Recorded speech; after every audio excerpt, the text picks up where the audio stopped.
आज मैं आपको अपनी पहली पुस्तक, शिक्षा की पहली पुस्तक के बारे में थोड़ा-सा बताऊँगा, जिसका नाम है मुझे स्वयं सीखने दीजिए।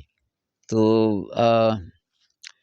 इसकी शुरुआत कैसे हुई थी कि ये एसबीएमए जो संस्था है, इसके फाउंडर स्वामी मनमथन, उनकी डेथ हो गई।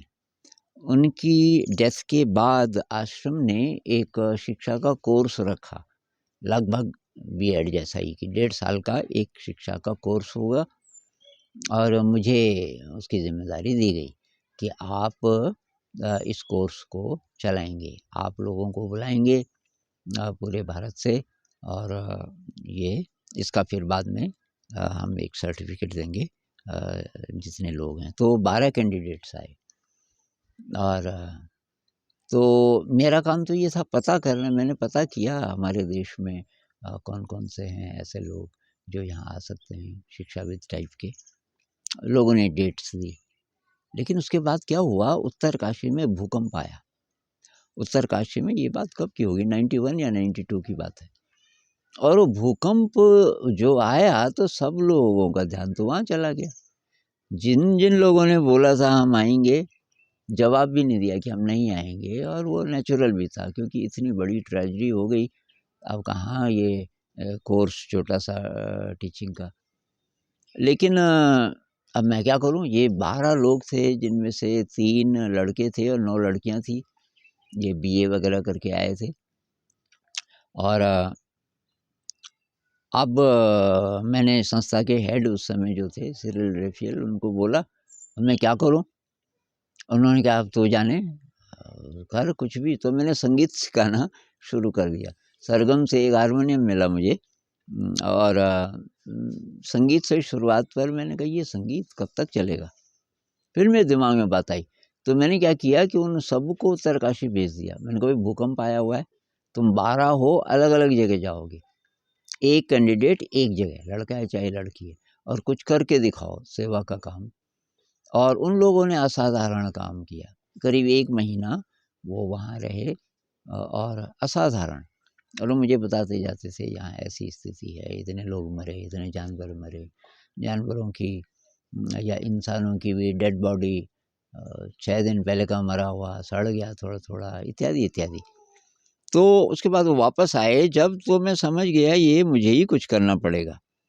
तो मैं उनको उस समय तक जो छोटी-मोटी मेरे को जानकारी थी कि भई एकदम छोटे बच्चों को फोकस छोटे बच्चों पे था, 3 से 6 साल की जो बालवाड़ी, आंगनवाड़ी जिसको जो बोलते हैं, उसमें जो बच्चे होते हैं, वो प्रोग्राम था आश्रम का और उनके लिए ट्रेन करेंगे इन लोगों को, ऐसी कोशिश थी। तो इसमें उस समय तक जो मेरे दिमाग में था, इस बात को ध्यान में रखते हुए कि भई बच्चा खुद ही सीख जाएगा, आप माहौल बनाओ। तो मैंने कहा माहौल अब कैसे बनाएँ? तो कुछ खेल क्रियाएँ हैं, इसमें ज़्यादा कुछ नहीं है, कुछ खेल क्रियाएँ हैं और कुछ कॉन्सेप्ट्स हैं, जैसे कि ये व्यवस्था बोध है। बच्चों को व्यवस्था बोध सिखाना, जो चीज़ जहाँ से निकाली उसको वहीं रख देना।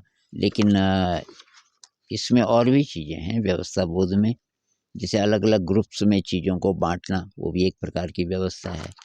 तो ये कॉन्सेप्ट हैं, जैसे व्यवस्था बोध है और कुछ लोकल मटेरियल का उपयोग। मेलू एक जंगली फल है, इस जंगली फल से आप क्या-क्या कर सकते हो।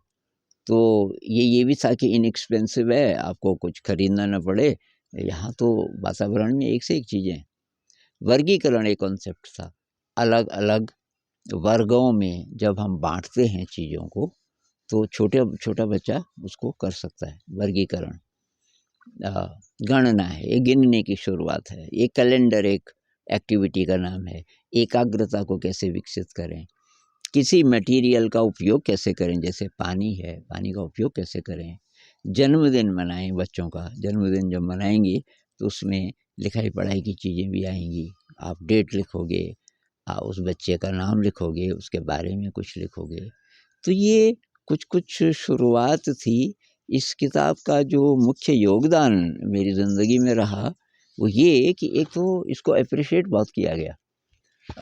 जो ट्रेनिंग देने वाले लोग थे, छोटे बच्चों की ट्रेनिंग 3 से 6 साल, खासकर पहाड़ में, उत्तराखंड में, तो उन लोगों ने बहुत ज़्यादा अप्रिशिएट किया कि इसमें जो मटेरियल है वो सारा का सारा लोकल है, क्योंकि इसमें जितनी पत्तियां हैं ये सब यहाँ के लोग पहचान भी जाएंगे देख के ही। और अब मैं आर्टिस्ट तो नहीं हूँ, पर मैंने कोशिश की कि ये जैसे पत्तियां हैं, जंगली पत्तियां ज़्यादातर, तो ये आर्ट भी नए सिरे से मैंने सीखना शुरू किया और मुझे बहुत मज़ा आया, क्योंकि आर्ट करने में काफ़ी, पहले मैं चित्री बनाता था ऐसे ऐसे करके, उसके बाद बीच बीच में लिखता था। हाथ से क्यों लिखा? हाथ से इसलिए लिखा कि मैंने देखा कि प्रूफ रीडिंग की प्रॉब्लम है। अगर टाइप किया जाएगा तो वो फाइनल जब प्रिंट होता है उससे पहले कौन सही करेगा। अब दिल्ली में प्रिंट हो रहा है, मैं यहाँ बैठा हूँ, मैं तो बार बार दिल्ली तो जा नहीं पाऊँगा। क्या ऐसा हो सकता है मैंने जैसा लिखा वैसे ही छप जाए? और ये फिर और भी ज़्यादा अप्रिशिएट किया गया कि हाथ से लिखा हुआ है जी, और ये नीली स्याही से लिखा हुआ है, इसकी भी वैल्यू रही। तो इत्तेफाक से इस किताब में जो जो चीज़ें आई, लोकल मटेरियल है, उनका उपयोग कैसे करें शिक्षा के लिए, फिर ये चित्र हैं तो सारी लोकल चीज़ें इत्यादि, बहुत ज़्यादा लोगों ने अप्रिशिएट किया। उससे मुझे एक प्रकार का प्रोत्साहन मिला कि यार मुझे अपनी बात लिखनी चाहिए जब लोग पसंद कर रहे हैं, और इसका यूज़ भी है और मेरा भी मन कर रहा है, तो क्यों नहीं। तो इससे तब मुझे लगा कि मुझे और सीरियसली कुछ लिखना है।